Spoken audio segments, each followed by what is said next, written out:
Okay, let's get started. If I'm hesitating at all, it's just because there are more people joining and I need to physically admit them into the meeting. Um, so hi, I'll introduce myself and Sella in a moment, but real quick, I want to go through some housekeeping items. First, please know that I'm the Zoom guinea pig here for Sella. This is the first time we've ever done this. We've practiced, so it should go smoothly, but please be patient if we run into technical glitches. This is, like I said, this is our first virtual Creative Connects. If you have questions, just chat them and my Sella colleagues, Jordan and Kristen, will jump in with your question, usually in real time. I control the slideshow, so they'll advance automatically. You can sit back, relax, and enjoy the ride.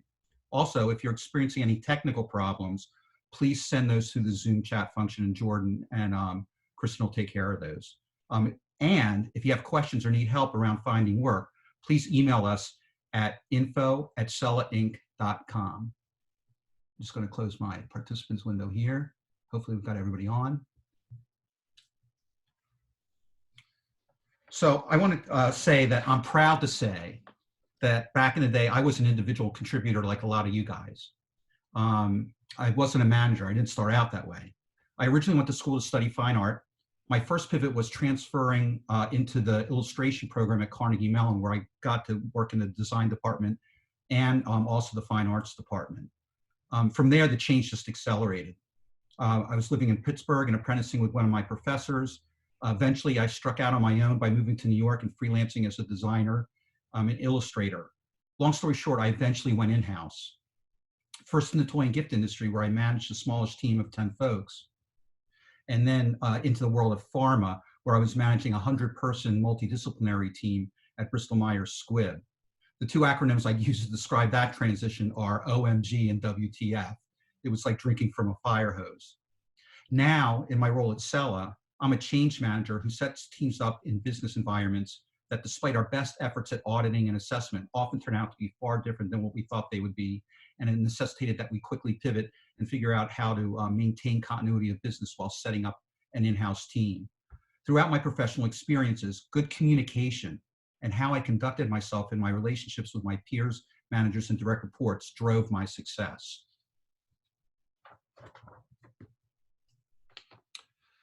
I've been fortunate enough to work with Sella as a client. When I was at Bristol Myers Squibb, they were a recruiting staffing firm for me and the team that I managed.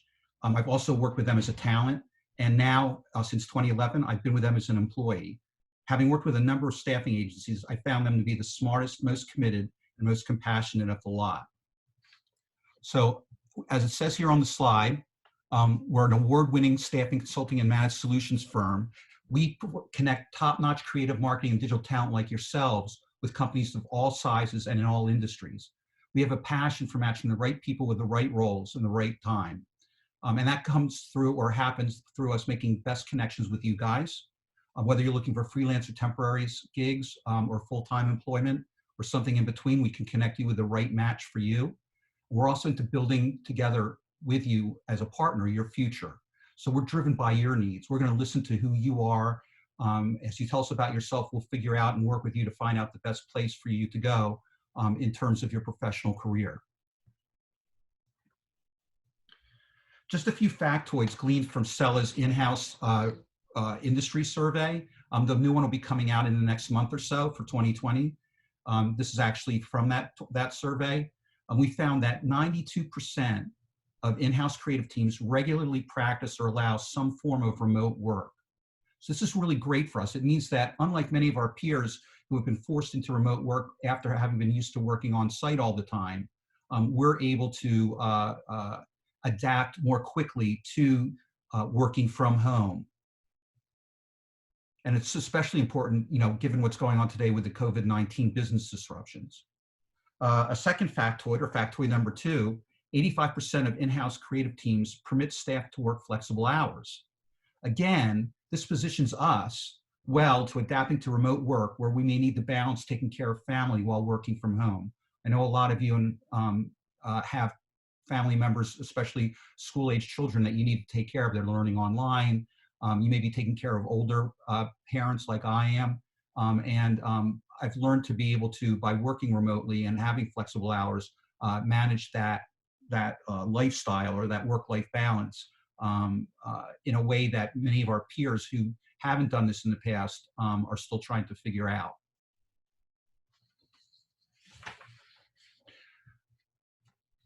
So some advantages and disadvantages of remote work, just to add a little color to the presentation.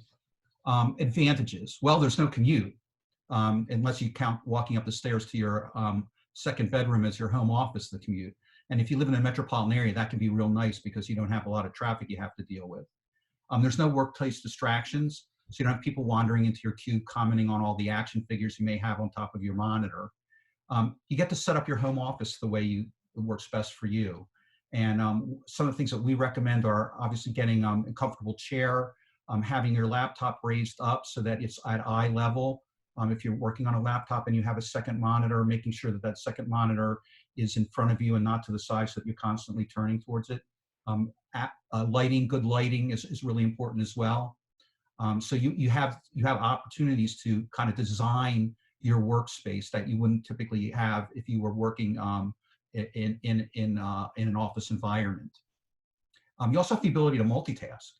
So if there's something that you need to do at home that like throw some laundry into the washer and then jump back into your project that you're working on, you can do that. And finally, most importantly, you have access to food. So the refrigerator is probably right down the hall.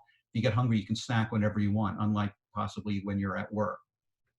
Some disadvantages are, well, you may not have workplace distractions, but you may have family distractions. And that's a real challenge for people. There are times when I've been on calls with people and their children have come into the picture and it's like, well, okay, that's just part of the new normal here. But it can be difficult at times. You may not have access in your home to a real good workspace. I've worked with some colleagues who found that the basement was actually the best place for them to be working out of because they could get some peace and quiet and stay focused. Another thing, especially that as a disadvantage for us that can be a challenge is lack of collaboration with our coworkers. So, sorry, I'm just admitting some more people. Okay. And so, I mean, what we do is very collaborative. We're constantly working with each other, with our peers, with our managers, especially when we're brainstorming or we're doing critiques of work that we're getting ready to show to clients. And that doesn't happen as easily when we're working remotely as it does, of course, when we work on site and we're all in the same space at the same time. Access is another potential disadvantage, depending on how well you manage your time and your availability. You may be reaching out remotely to someone and they're not there. We're going to talk about that in a bit and how to manage that particular challenge or disadvantage. And some of the things that show up as advantages could also be disadvantages. So the ability to multitask could be a distraction from work. And it may be easy to kind of like interrupt your work schedule with personal issues in a way that doesn't really help you forward the work that you're working on. And also, if you're like me and your middle's getting bigger, access to food could be a little bit of a disadvantage. I know it's been for me. So I'm going to come clean and admit that I'm over 6 decades into my life, which means that I grew up with the wonder years of TV dinners, black and white movies, and record players. This means that instead of Sesame Street, Teletubbies, and even Mr. Rogers, I grew up on Romper Room. I'm going to hazard a wild guess that you have little to no idea what that show was. But there was a very helpful distinction that stuck with me to this day. So when I was working up this session on do's and don'ts, I couldn't help but remember the do be and the don't be. That's that little guy in the pink circle there. It's kind of like emblazoned in my brain from kind of being brainwashed from when I was a kid of what to do and what the right ways to act and what best practices are versus what not to do. I know it's majorly corny, but it's really appropriate to this discussion because on a fundamental level, what we do or don't do will contribute to our collective professional success. I'll just hip it up a bit and I'll lean on Stephen Colbert. He had a great segment called Wag the Finger when somebody was doing something wrong, or in other words, don't do this at home. I found that to be really true for remote work. There are certain things that are wagging the finger, don't do this, and there are other things that are really good best practices to engage in when working remotely. So let's dive in. Don't be a ghost or go dark on your team. People are relying on you to be available during working hours, and they may freak out if you're not. So what does that look like? You want to make sure that you're accessible. You want to, if you say you're going to be online at certain periods of the day, that you make sure that you're checking your email, that you're checking your phone for instant messaging or your laptop for instant messaging. You know, that you're really making sure that if you say you're going to be there, be just like as if you were sitting in your seat at work, you're available to people for to come on board and speak with you. Sorry, I'm just admitting more people here. Okay. You want to keep regular hours. And this helps you even from a psychological perspective, because it can kind of be easy to get disoriented if you're not really like sticking with a specific schedule. So whether those hours are 9 to 5, 8 to 4, 7 to 3, whatever they are, set those up and make sure that everybody in your team knows what those hours are. And if you're going to be at a point where you need to disconnect, or when typically you would be online, make sure you let people know that too, because they're going to try and reach you. They're going to think that you're available because you said you were going to be available, but all of a sudden you're not there. And that can be a problem, especially with time-sensitive projects. It's good to have a backup. So for some reason, if you do need to jump offline and somebody has an urgent question or issue, there's somebody else that they can reach. And I would say that it's very helpful to advertise who that backup is in your emails, as well as in your voicemail greetings, and how you can get in touch with that individual. You want to communicate how you want to be communicated with. So what's the best way for people to get in touch with you? Do you prefer that they call you? Would you rather that they email you? Would you rather that they IM or text you?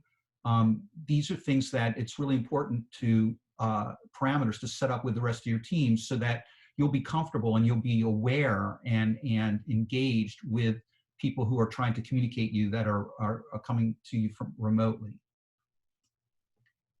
So I'm just admitting even more people here, okay? You want to err on the side of over communicating. It's really easy, unfortunately, when you're working remotely to kind of slip into the same mode you're at when you're at work, which is, well, I'm just down the hall. If somebody needs me, they're going to come over to my desk and get me. It doesn't work that way when you're working remotely. So, when you're communicating with other people, do it often and do it clearly and concisely. Also, include access info in your email signature and voicemail. So at the end of your email, you should have in your signature your mobile number, your office number, your email address, any other ways that people might need to get in touch with you, that it's all captured there. And you also leave that in your voicemail so that at the end of your greeting, you let people know how they can get in touch with you. And this is really important. You want to keep your calendar up to date.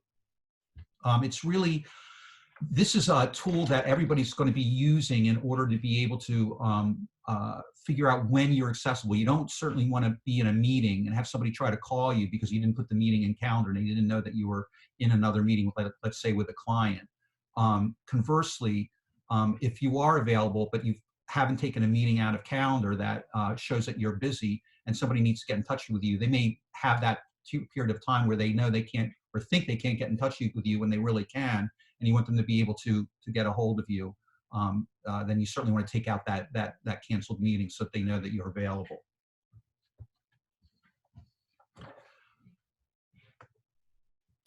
And Andy, hey, it's Kristen. And we just had a really good comment from Alex. Thanks, Alex.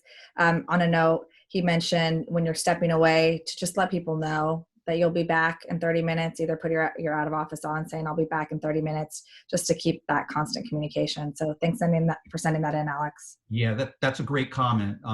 I had mentioned that you should let people know when you're not going to be available. And Alex, good point. You want to let people know how long you won't be available for. It's kind of like in those stores where they put, we'll be back in 30 minutes and they have a clock up there on their window. Same thing for us. We need to make sure that, we let people know for how long we aren't going to be available, and then when they can reach us. Number 2, don't be impersonal.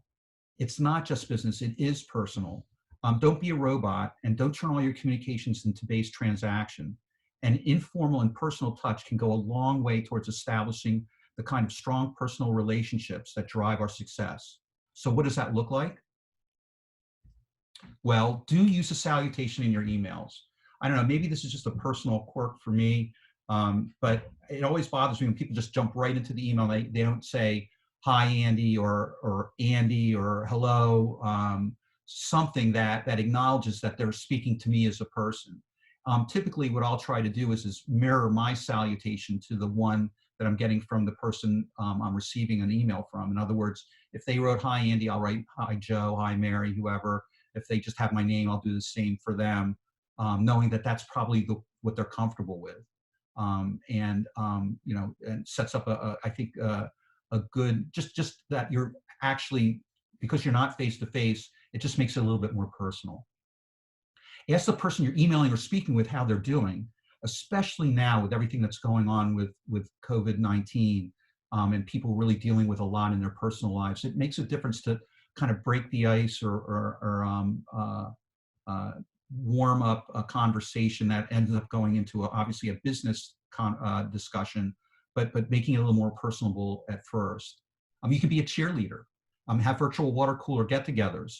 At a lot of our managed in-house agencies, we schedule at the end of the week happy hours where we don't talk about work. Some of us bring our drinks with us, and we sit there and talk about things that are going on in our lives, about music we're listening to, about movies we've seen, and it's really goes a long way towards building team and helping people feel connected. So you can even formalize that. Sometimes, even though an email will do, maybe you call instead. Maybe it's someone you've been emailing with for a week or so.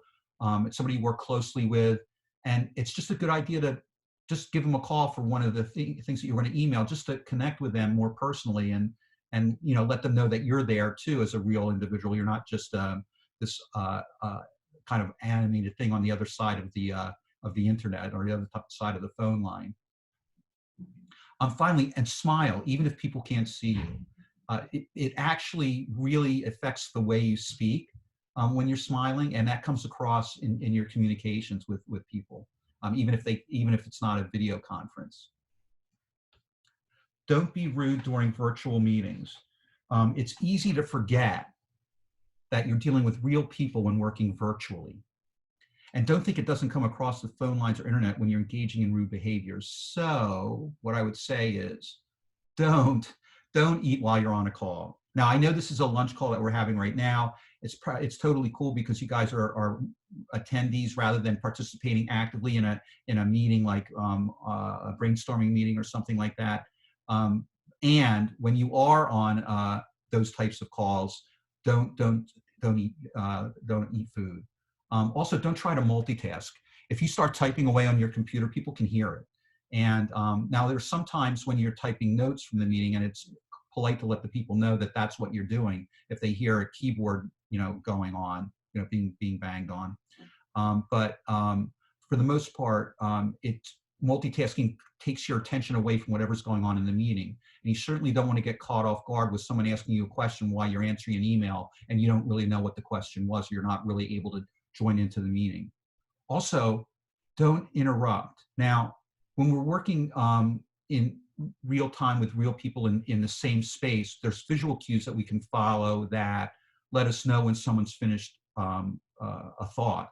And that doesn't show up the same way with virtual meetings. So when someone is talking, it's better to pause for a moment, longer than you might typically wait, for them to have finished their comment, to make sure that they don't have anything follow on to add. So just leave those longer pauses before jumping in and bringing your information or bringing your conversation into the discussion. And don't send out one-word emails. That's rude. It just rubs people the wrong way. It may take a little extra effort to write it in a sentence and to use that salutation, but it really makes the other person on the other side a lot more receptive to whatever it is that you're going to be communicating to them. Hey, Andy, just one comment from Ken. Thanks for sending it in. He mentioned you can get a silent keyboard if you don't have one. He highly recommends, so that you can avoid the noise on the other end if multitasking is a must, and if your company will help pitch in to get one of those things. I actually don't have one. I've never seen one, but thanks, Ken, for passing it along. Yeah, that's a new one for me. Yeah, thank you for sharing that. And I would still say it's better not to multitask if you can, just so, because you want to stay engaged in the conversation in the meeting itself. You don't want to be a distraction, so you want to avoid being a call-in cluster fluster. So in addition to being rude, there are other accidental ways you can show up as a distraction. These best practices are pretty much common sense that I'm going to go over in a moment. But when we get so used to working remotely, they can be easy to forget. So here's some reminders. First, do mute when you're not speaking. Now, you also have to pay attention to unmute yourself when you do want to say something. And for the most part, if you're just listening, you should keep yourself muted when you're in a meeting. It's good to turn off notifications. So if you're getting Google Hangout or iChat messages and you're getting those little dings on your computer and other people can hear it, it's really distracting to them. So it really helps to turn, and it'd be distracting for you too.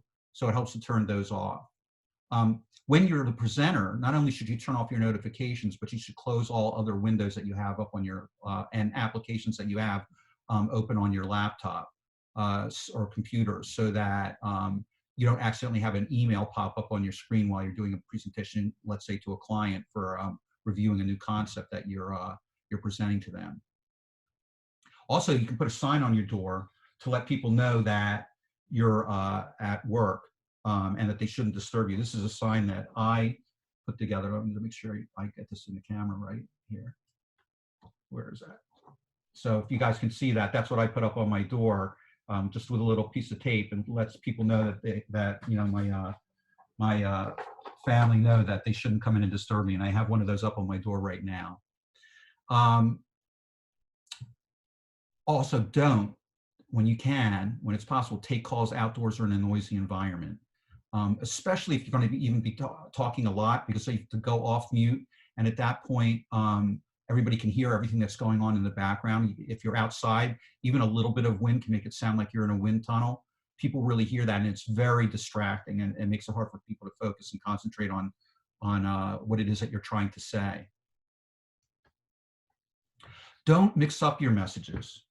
So I've noticed that a lot of my coworkers like to use different means of communication. And while it's so easy to do nowadays, and it seems to be efficient, it can lead to confusion and gaps in messaging. I know I'm an old Luddite here, but there's some solid rationale behind the following recommendations that I'm going to make. So do choose the best medium for the communication. In other words, if you're going to send someone, if you're going to have a conversation that is very detailed and you can do in bullet points, better to send it as an email that specifically lists out what it is that you're asking the person to do, rather than making them on a phone call having to write it all out. Also, and Kristen suggested this, and I think it's a great recommendation, before you call someone out of the blue, text them, make sure that they're available, or IM them before you try to set up a Zoom with them, so that they're prepared and you know that they're ready and have time and availability to be able to speak with you. Don't use email for detailed or nuanced communications or conversations. If it's a emotional kind of issue, or there's a lot of information that is going to make you end up having to send like a 3-page email, better to make the call. Especially don't, and I mentioned this earlier, switch between different platforms on a communication. So if you're sending out an email about a project, don't then follow up with a text to a response that I might give via email, and then do a phone call, and then do a Zoom, because there'll be gaps in the communication, and it'll be hard for people to be clear about all the information that's related to that particular project or whatever the discussion or topic is about. Don't assume. So what I mean by that is our jobs and what we have to do or execute on can be pretty complex. And in the heat of the moment and tight deadlines, it can be easy to skip over details of an assignment. So don't do that.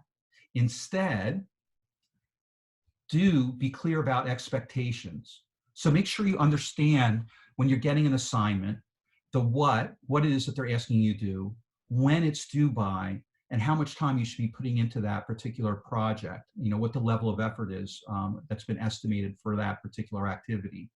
You want to follow up your conversations with an email confirmation. And what I mean by that is that if you have a call and there's a lot of information that's discussed that you need to make sure that you understood, it's good to capture that in an email and send that back to the person who you had the conversation with. And if it's a client, it lets them know that you care about what they said and you're taking the time to document it.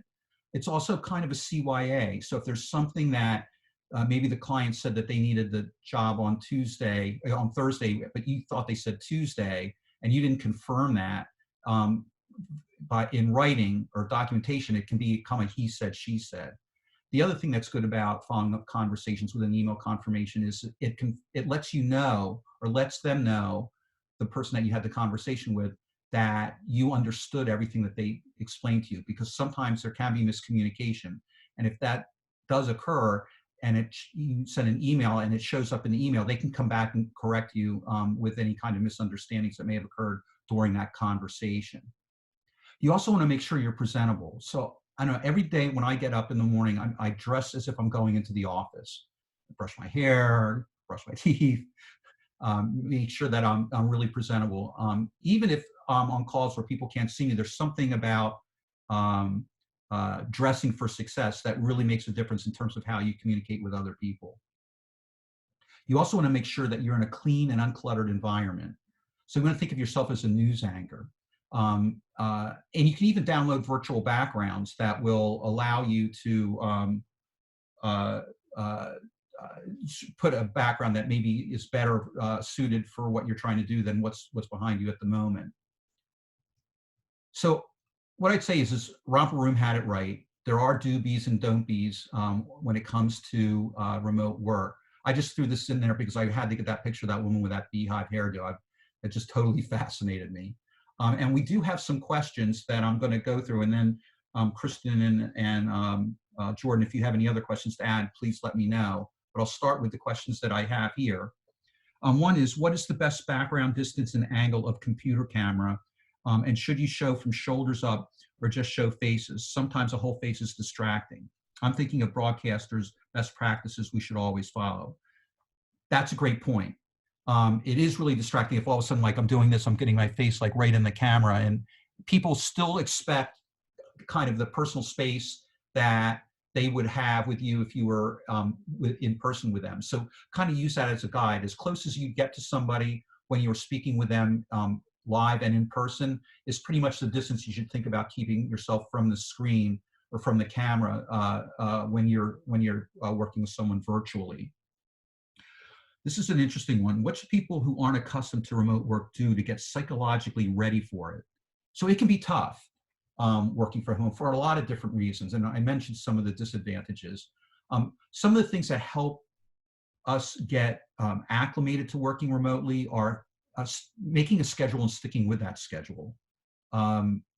Instead of like just waking up and walking up to your computer in your pajamas and working a little bit and then go grabbing a cup of coffee and going downstairs and having your breakfast and then coming back to work again, it can be kind of disorienting and hard to really stay in the groove.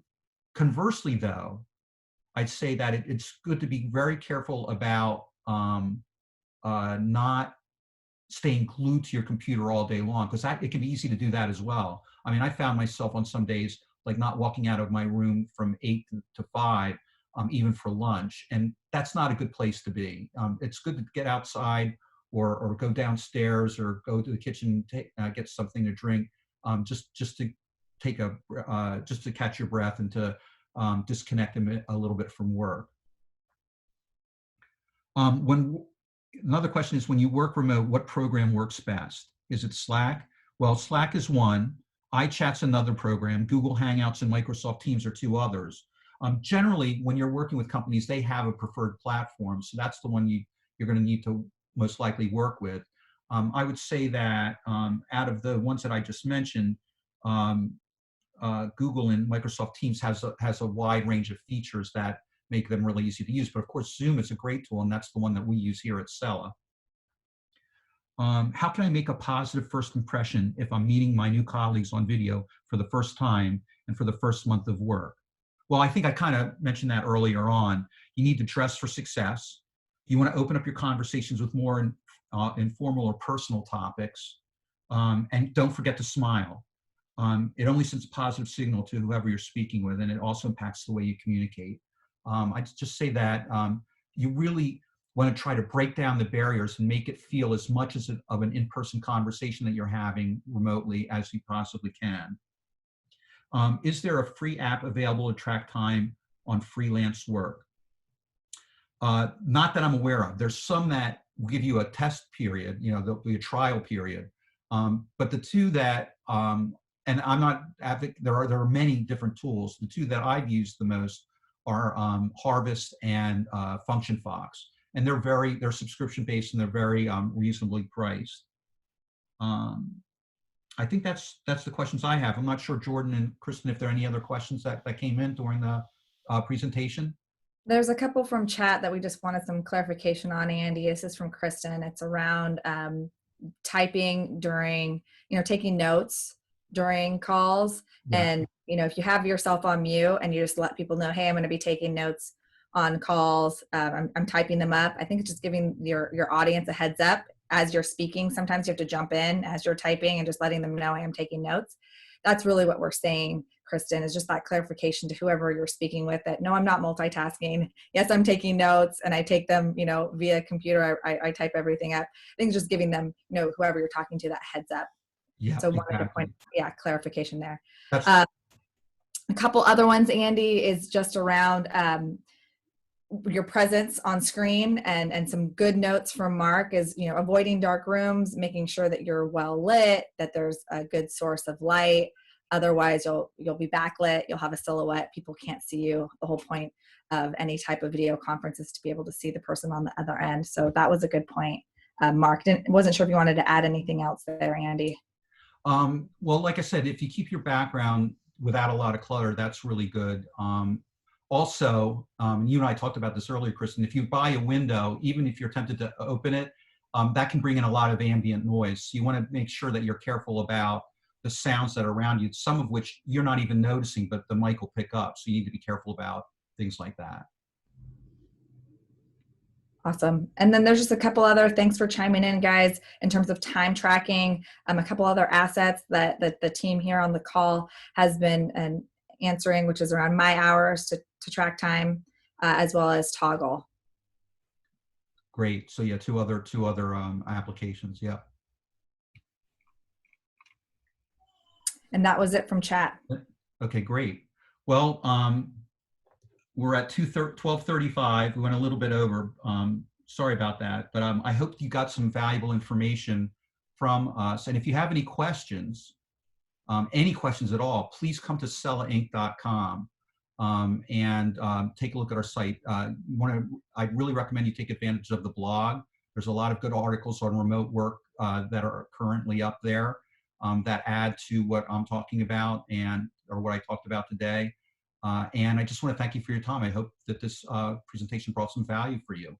So thank you.